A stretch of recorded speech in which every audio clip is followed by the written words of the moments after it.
Bonjour à tous, on se retrouve aujourd'hui pour voir ensemble le déroulé du procès, le 9e jour du déroulé du procès de Mazan.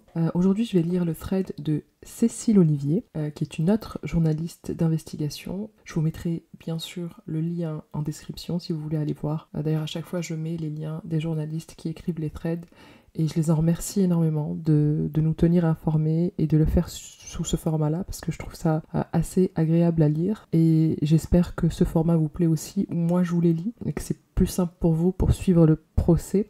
J'ai un petit peu regardé les tweets qu'a fait Cécile. Comment vous dire que ça va être un peu dur à lire aujourd'hui, beaucoup de détails, un peu sordides, mais quelque part nécessaires pour comprendre un peu toute cette affaire. On commence, si vous le voulez bien. Alors, 9e jour du procès des viols de Mazan. Poursuite aujourd'hui de l'examen des profils psy des 4 premiers accusés.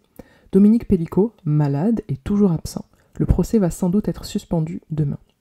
Le président a reçu le rapport d'un médecin légiste indiquant que Dominique Pellicot n'est pas en état de comparaître et va possiblement être hospitalisé. Pas de retour avant lundi. Le planning va être ajusté. Son audience aura lieu, enfin peut-être, la semaine prochaine. Et s'il n'est pas de retour lundi, demande une avocate, c'est la catastrophe, répond le président. Ça obligera à décaler l'audition d'une semaine, le planning est très compliqué au vu du nombre d'accusés.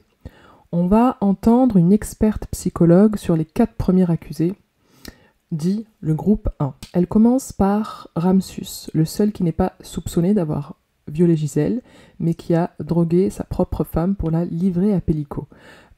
J'ai arrêté de m'auto-censurer, parce que ça sert à rien. Au final, j'ai l'impression que le robot de YouTube détecte quand on parle de sujets un peu controversés et choquants. Donc là, cette fois-ci, je ne me censure pas, je vais vous dire tous les mots comme ils sont écrits. Moi, j'ai été passif. Donc là, c'est Ramsus qui parle. Moi, j'étais passif, a-t-il dit à la psy. J'ai amené l'homme dans notre chambre, il est venu 10 fois, l'a violé 3 ou 4 fois.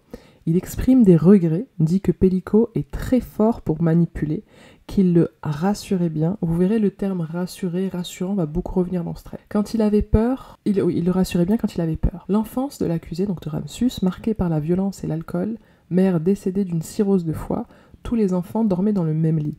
Commence à travailler à 16 ans à l'usine, pas d'antécédents judiciaires ni psy.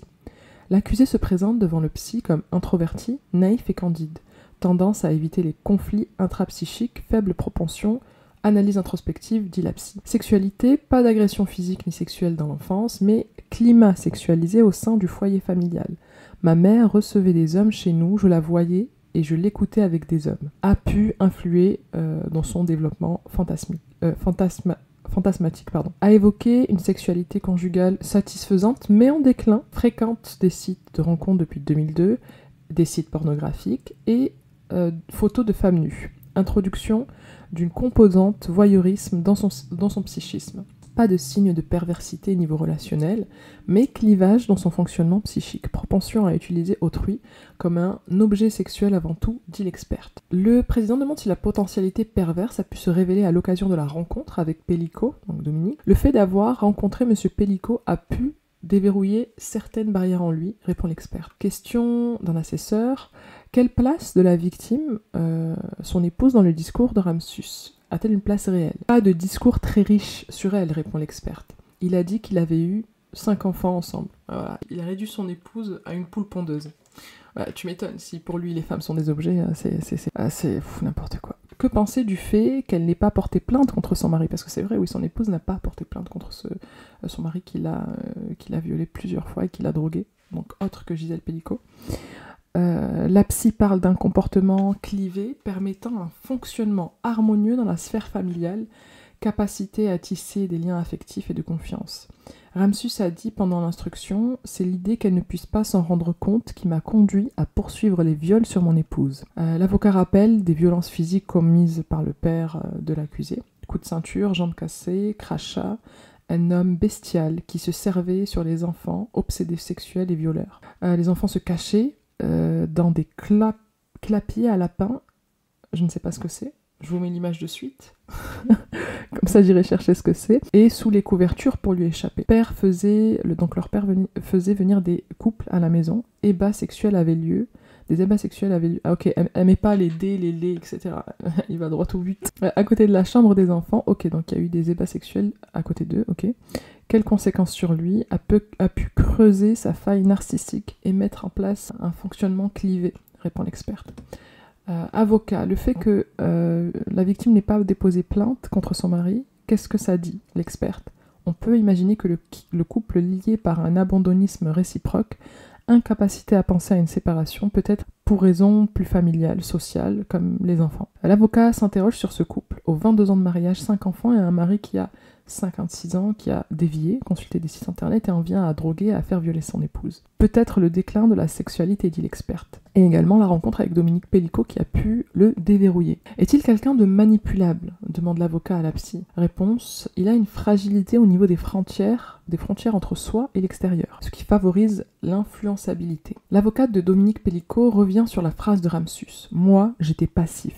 Une victimisation? Une volonté de rejeter la faute sur l'autre? C'est une possibilité, répond l'experte. Est-ce que cette dynamique n'existait pas chez lui et Pellicot n'a fait que la révéler? Demande l'avocate de Dominique. Un expert hier a parlé de catalyseur. On passe à l'expertise du prochain accusé, Jacques C. Allais, une fois chez Monsieur Pellicot. Il dit « J'étais libertin de mon côté. Pour moi, c'était une mise en scène. Impensable qu'un homme puisse faire ça à sa femme. » Dans l'enfance de l'accusé, c'est un fils unique, parent très occupé, peu démonstratif, peu d'attention, violence de son père sur sa mère, et bien sûr, les violences domestiques ne touchent absolument pas les enfants, hein, comme on peut le voir ici. C'est super.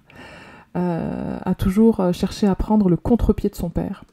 L'accusé est dynamique, a toujours travaillé, employé de bureau de tabac, marin, pompier, sapeur-pompier, chauffeur de bus, tourisme. Il ouvre sa pizzeria qu'il dirige pendant 7 ans jusqu'à sa retraite en 2015. Il a 69 ans quand l'experte le rencontre. Pas d'antécédents judiciaires, intelligence normale, pas de pathologie mentale, consommation d'alcool festive, grand-père de 5 petits-enfants. Découverte de la sexualité par des revues pornographiques, a parfois recours à des services de prostituées quand il était plus jeune, même si il avait du succès. Il dit « J'étais marin-pompier ». Alors, les marins-pompiers sont appelés à la barre, qu'est-ce que ça veut dire? Vous êtes obligé de... C'est un passage obligé, les prostituées? Pour être marin-pompier, qu'est-ce qui se passe? À partir de 50 ans, développe la pratique du libertinage, club échangiste, site de rencontre. Jacques C. dit s'être rendu chez le couple Pellicot pour avoir un rapport dans le cadre d'une relation libertine, commence à la toucher, puis se sent mal à l'aise, en réalisant qu'elle dort.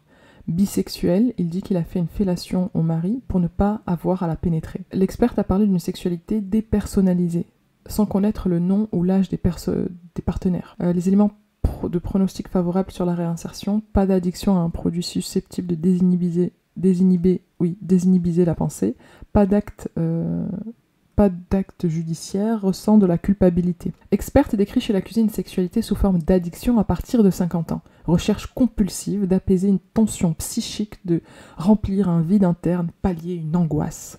L'avocat de Jacques C. rappelle que son client a dit avoir d'énormes regrets. Je n'imaginais pas qu'on puisse faire ça à une femme. Tu l'as déjà dit. Tu n'imagines pas, mais t'étais là et t'as rien fait et t'as pas appelé la police. Donc t'imagines pas, ben t'étais face à ça.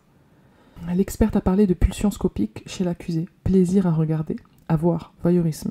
Une perversion au sens freudien dans le domaine de la sexualité. Tiens, Freud, bonjour. L'accusé suivant, Lionel R. rencontre Pellicot sur le site Coco, lui dit que cherche un homme pour avoir relation avec sa femme quand elle a pris des somnifères. Il lui envoie des photos de sa femme pendant qu'elle étend le linge. Oh. Vient avec elle au magasin pour qu'il la voie en vrai. Oh.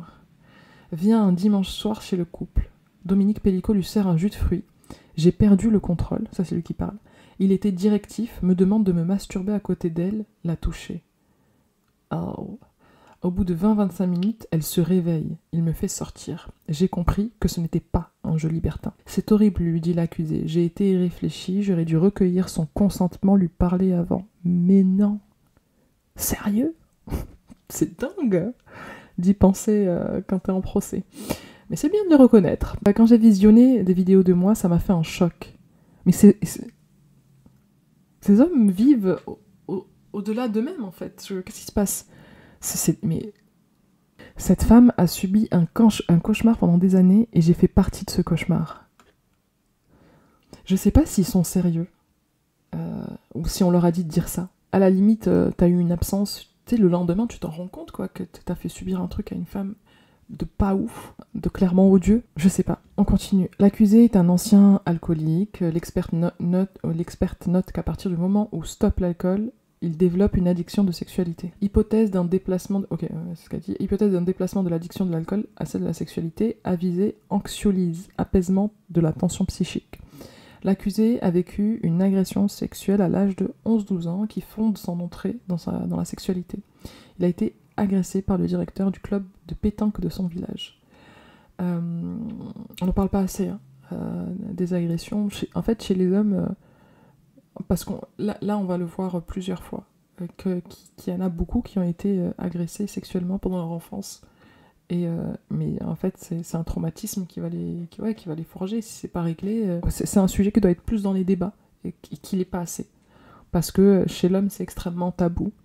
De s'être fait violer, de s'être fait agresser sexuellement. Donc, l'experte dit que Lionel R., donc ce monsieur, a besoin d'une forme de contenance, d'un cadre affectif ou légal, quelque chose qui balise son parcours et l'empêche de dévier. Il a besoin d'une réassurance permanente. On revient sur le fait de rassurer.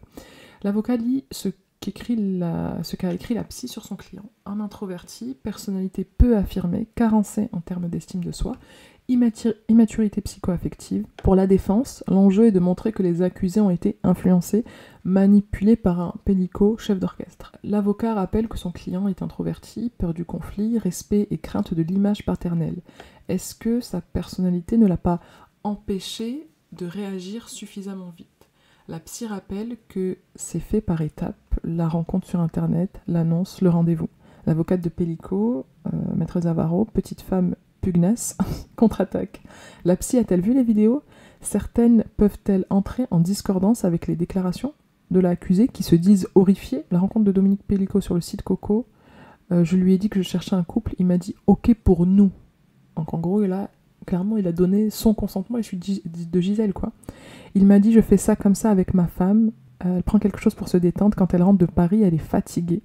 Il ne m'a jamais parlé de médicaments. Il va chez eux un soir de septembre, il me dit « déshabille-toi, fais-toi faire une fellation ». Fais-toi faire une fellation, mais putain.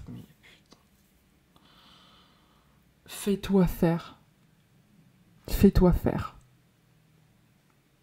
Fais-toi faire.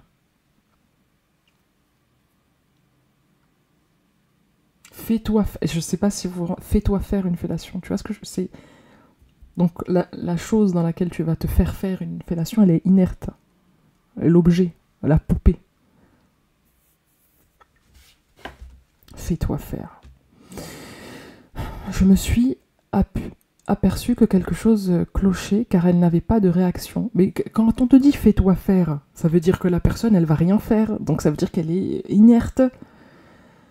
Mais il continue le rapport. Dominique me faisait bonne impression. Il inspire confiance. Non. J'ai vu des vidéos de lui, des photos de lui, il n'inspire absolument pas confiance. J'ai fait du mal, a dit l'accusé à la psy. Oui. Enfance, violence intrafamiliale, comme c'est étonnant. Mon père, c'est Hitler. Ouh. Ok.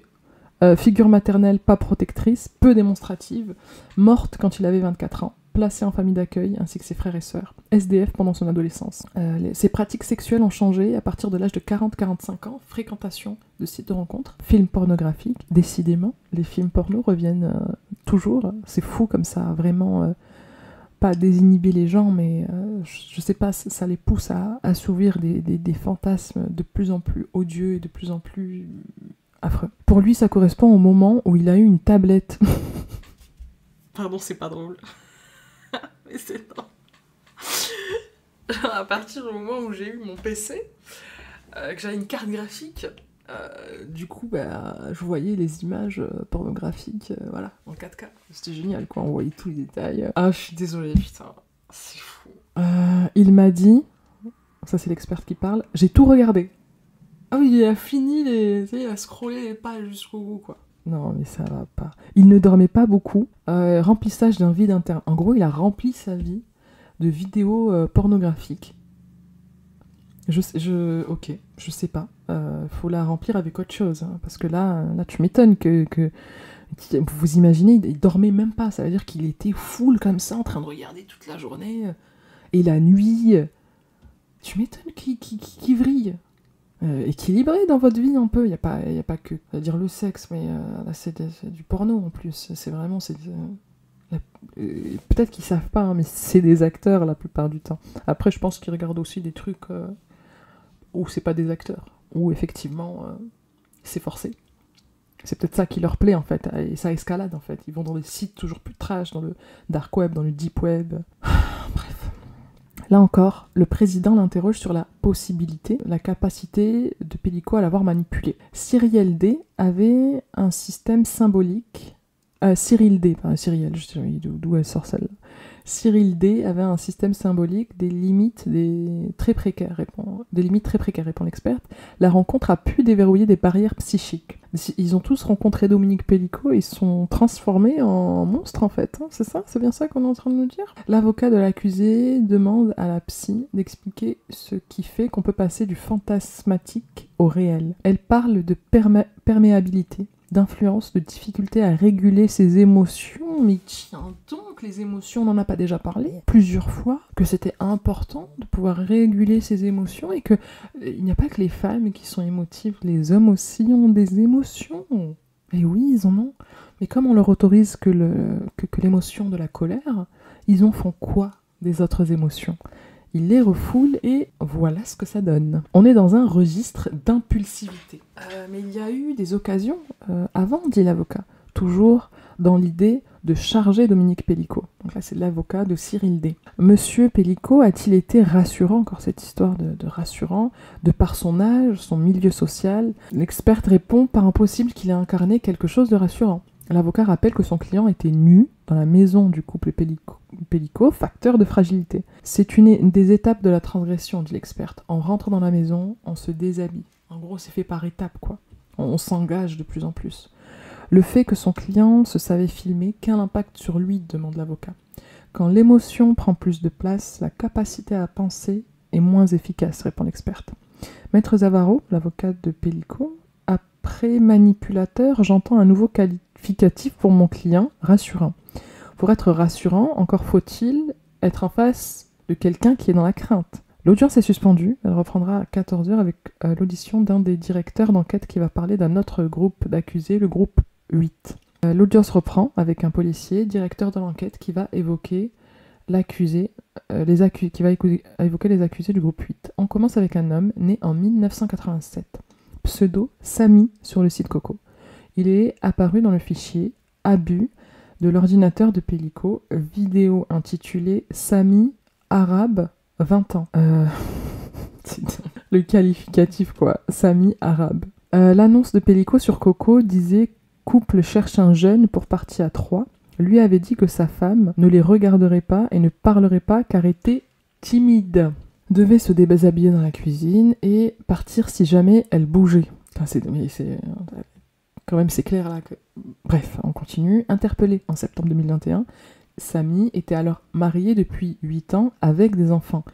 Il dit ne pas avoir réussi à pénétrer Gisèle car Pellico, qui se masturbait à côté, le mettait mal à l'aise. Sur les vidéos, on le voit accomplir certains actes. L'enquêteur parle d'un autre fichier retrouvé dans le dossier abus, nuit du 24 novembre 2017 avec Ryan, intitulé « Ryan baise et Jacques interne ». C'est horrible. Oh mon Dieu. La nausée. Vidéo montre les actes faits sans préservatif. Quand Gisèle bouge, les deux hommes se mettent en retrait. En garde à vue, Ryan dit qu'il ne savait pas que Gisèle était droguée. Pellico lui avait dit qu'elle était endormie et il lui avait donné des ordres pour la violer. Et il dit regretter pour la victime. Autre fichier. Nuit des décembre 2019. Marc Carpentras, première fois. Vidéo le montre en train de violer la victime qui ronfle. Son mari tient sa femme et la filme sans protection là aussi. Pellico donne des ordres à Marc. Autre vidéo, 26-27 mai 2020, Marc 5e fois. Donc là c'est 5e fois que Marc de Carpentras y revient.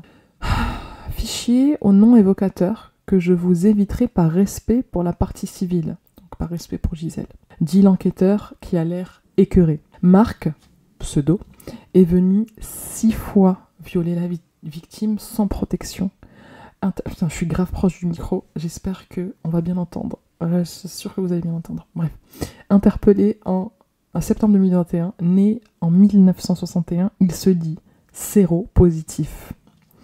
Gisèle n'a pas été contaminée. Ouf, putain, heureusement pour elle, vraiment. Marc dit avoir exécuté les ordres du mari qui lui dictait de faire tel ou tel acte. Il dit avoir été forcé, sans menace, mais il était impressionné par Pellico. Voyant les vidéos, il dit « c'est moi », mais sous la direction de ce monsieur. Alors que l'enquêteur décrit le fichier Ludo, nuit du 26 décembre 2019, certains accusés baissent la tête. Qui est donc ce Ludo? Interpellé, Ludo dit qu'il ne savait pas que la victime était droguée et avait peur du mari, de son mari, Dominique Pellico. Il pensait que Gisèle et Dominique faisaient partie des couples qui font des trucs bizarres. Ben, faut savoir s'il te fait peur, Dominique, pourquoi t'y vas. Ben, ils font des trucs bizarres, mais il te fait peur, ça n'a pas de sens, là. Autre fichier de Marc, mais c'est pas le même Marc de Carpentras, c'est un autre pseudo, mais c'est Marc aussi. Quand il l'interpelle, les policiers retrouvent son ex-compagne dont il avait diffusé des photos et vidéos intimes sur Internet. Elle avait déposé plainte contre lui pour cela. Ils se gênent pas, hein. Alors là, putain, ils se font pas chier, quoi. C'est incroyable. Dominique Pellico avait donné une fiole à ce Marc pour qu'il drogue sa propre compagne, ce qu'il n'a pas fait. Il lui dit aussi que ses actes sur Gisèle étaient décevants, car il n'avait pas réussi à la violer et qu'il avait drogué son épouse pour rien. Dominique, on cherche la performance. Mais ce monsieur est dingue. Mais tu m'étonnes qu'il est malade, là. Ça doit le rendre malade, qu'on voit à quel point il est malade. Sur une vidéo retrouvée dans le dossier abus, intitulé Guillaume, Dominique Pellico a écrit au marqueur sur le corps de sa femme « Je suis une bonne salope soumise ».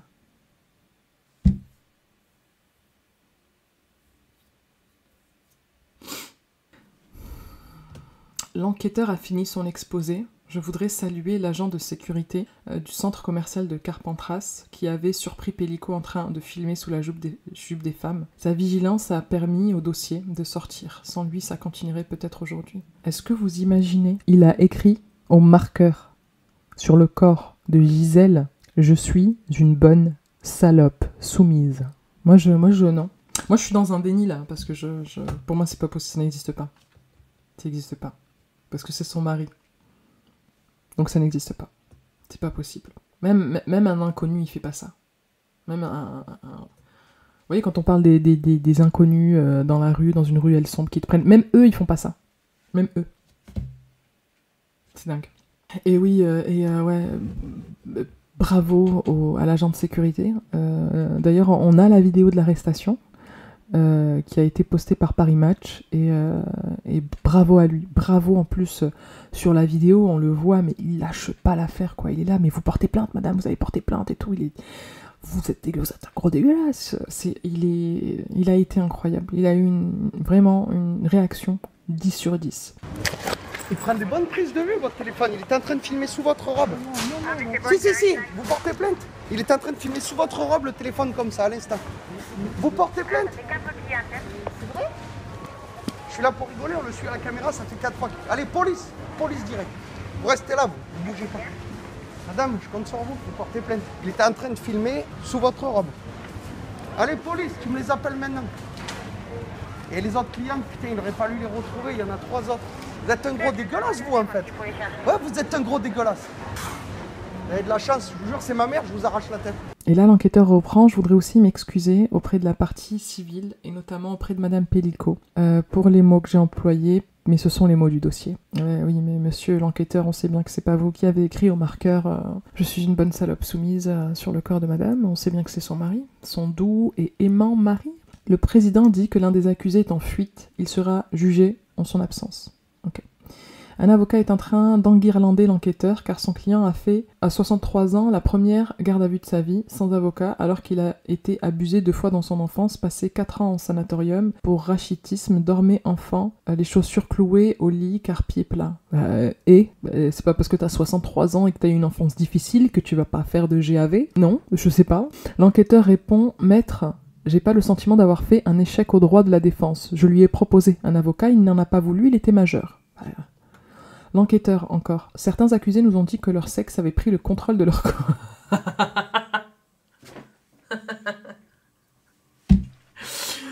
Oh my goodness. Est-ce que nous, les femmes, on pourrait dire ça? Ouais, mon sexe a pris la possession de mon corps. Non. On fait pas ça, on dit pas ça, mais pourquoi? Mais parce que ça n'a pas de sens. Non, vous avez un problème de votre tête, vous voulez contrôler, vous voulez dominer, ça n'a rien à voir avec le sexe. Rien. Tout ça se passe dans votre tête. On continue. Certains continuaient à nier devant les photos. C'est quand ils ont vu la victime ronfler sur les vidéos qu'ils se sont dit « Aïe, il l'a filmé !» L'enquêteur. Merci l'enquêteur d'être un peu dans la dérision dans ce monde de fou. L'audience est terminée pour aujourd'hui. Elle ne reprendra que lundi car Dominique Pellicot est vraiment malade. J'adore, elle a mis vraiment entre parenthèses. Cécile, on se calme. Pas de certitude qui sera là lundi. Si son absence devait se prolonger, le président a évoqué la possibilité d'un renvoi du procès de Mazin. En bref, on ne sait pas s'il ira mieux ce week-end, s'il reviendra, ni ce qui va se passer, mais en tout cas, l'audience reprend lundi. Le président est par ailleurs énervé par un média qui a dit qu'il perdait ses moyens. Mais qui a dit ça? Du président, qu'est-ce qui se passe? Elle rajoute le point commun des 4 accusés, qui ne les excuse bien sûr en rien, c'est d'avoir subi des violences physiques et ou sexuelles dans leur enfance. C'est un fléau, une lèpre qui passe de génération en génération et qui ronge la société. Oui, Cécile, oui, c'est exactement ça. Et c'est le fait de régler tout ça. Déjà, ne serait-ce que... bon, on va sortir un peu du sujet, enfin, si, c'est dans le sujet, mais les enfants, j'ai l'impression on les considère pas comme des êtres humains, en fait. On les considère pas comme on considérait un adulte. C'est-à-dire qu'on leur fait vivre des choses, on fait des choses devant eux, on considère pas leurs paroles non plus comme des êtres humains. C'est des demi-humains en construction. Ils sont certes en construction, mais ça reste des humains à part entière. Donc quand ils vivent des violences sexuelles, ou même qu'ils le vivent pas, qu'ils le constatent, quoi, qu'ils soient témoins de ça, mais ça traumatise. Et ça, les gens ont du mal à le comprendre. Et j'aimerais que les parents et même les proches, etc., se rendent compte que les enfants ne vont pas oublier. Ils n'ont pas un cerveau d'enfant et ensuite un cerveau d'adulte. Non, c'est le cerveau d'adulte qui se construit avec le cerveau d'enfant. En tout cas, j'espère que cette vidéo vous aura plu. Je vous dis à bientôt sur ma chaîne. On verra lundi. Là, aujourd'hui, le jour où je tourne, on est samedi. Le temps qu'elle soit validée par YouTube, ce sera la semaine prochaine, je pense. Mais en tout cas, merci de suivre ce procès avec moi, le déroulement de ce procès, même si c'est absolument écœurant. Il faut se rendre compte de ce qui se passe. Et c'est un procès historique, donc il faut s'informer sur ça. Et si vous avez tenu jusqu'à la fin de la vidéo, bravo, parce que franchement, c'est pas facile de s'informer sur ça. Ça rend malade un peu. Enfin, malade. Il faut rester quand même à distance, mais en même temps, il faut se rendre compte que c'est le monde dans lequel on vit, c'est la société dans laquelle on vit, et c'est pas en ignorant tout ce qui se passe que ça va se régler, bien au contraire. Regardez les 4 accusés là, 4 premiers. On a dû ignorer leur violence physique, sexuelle pendant leur enfance, et le résultat, c'est que c'est devenu ces hommes-là. Voilà. Merci d'avoir regardé la vidéo. N'hésitez pas à vous abonner à ma chaîne pour ne rien rater. Et je vous dis à bientôt pour de nouvelles histoires.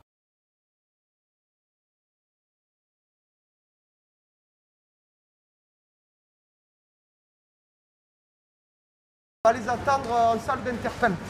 Madame, comment on va faire là? Je vais vous laisser finir vos courses. Je prends vos coordonnées. Je vous rappelle dès que la police arrive pour le dépôt de plainte. Parce que là, il faut aller jusqu'au bout. Hein. Les comportements comme ça, c'est... Là, il n'a pas pu passer les vidéos, je l'ai confisqué le téléphone. Ouais, c'est la 3e fois qu'il le fait avec les dames. Parce que malheureusement, on n'a que vous là pour le flagrant délit. Les autres clientes, on a attendu que ça soit confirmé. C'est bon. À de suite, madame. Encore désolé pour ce qui se passe. Allez, vous venez avec moi.